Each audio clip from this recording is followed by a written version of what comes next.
To help enhance your squat performance, we're going to work from the bottom up, addressing our ankles, our hips, and our spinal position. Okay, so the first thing you're going to do, you're going to come down into a half kneeling position. You can have your toe up to a wall and then kind of gauge your distance using the wall. But what I'm going to ask you to do is just get into your heel, and you're going to try to pulse your knee, the front knee, as far forward as you can without letting the heel come off the ground. And you're also trying to keep that knee over your pinky toe. Okay, we never want the knee to fall towards our big toe. So you go through this ankle mobility action about 8 to 12 times, trying to free up the ankle a little bit more.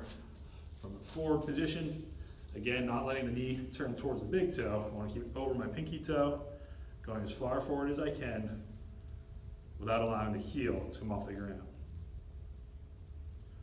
After you get the ankle opened up, we're going to go into a quadruped rocking position. So this does a couple things. Not only does it free up some mobility in the hips, but it also helps us position our spine and feel our spine staying neutral while we're working through the hip. Okay, so from a quadruped position, knees are just below the hips, hands are just below the shoulders, chin is tucked, and I'm trying to find a neutral spine position. So I don't want to be extended, I also don't want to be rounded out and flexed. Okay, so I'm trying to find neutral, keep those abs engaged, and you're going to rock your hips back as far as you can without losing the spine position. If I lose it, no good. I want to try to maintain flat, rock back out, maintain that flat position, rock back out. Sometimes a mirror here is a really good feedback tool, so you can watch yourself sideways in the mirror to check your spinal position. Okay, again, I'm going to go through this about 8 to 12 times. And then from there, I'm going to try to get up and use that to get my squat. So think about it, if I'm standing, it's almost like a standing quadruped rocking. So I'm actually going to get my hands out, I'm going to use my hands as a counterbalance.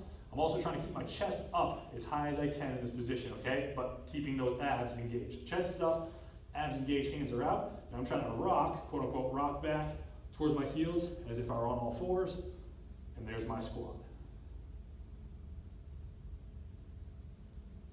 Okay, you can also kind of bring the hands down, bring the hands out as you go down, and then bring them back down when you come up to the top. That's completely fine.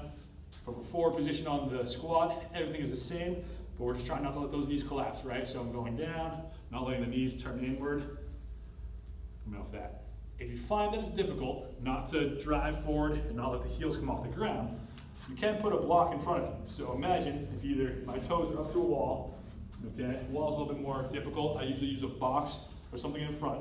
Or you can always imagine like a pane of glass running right in front of your toes. You're trying not to let the knees break through that pane of glass, right? So we're trying to bring the hips back, knees stay back, we come out of that squat position. Okay, so that's how we're going to try to enhance our squat, attacking the ankle mobility, getting some hip mobility and some spinal positioning down from the quadruped position. Then we get up into our standing position, trying to think about how we just went through that quadruped rock and hit the same thing with our squat.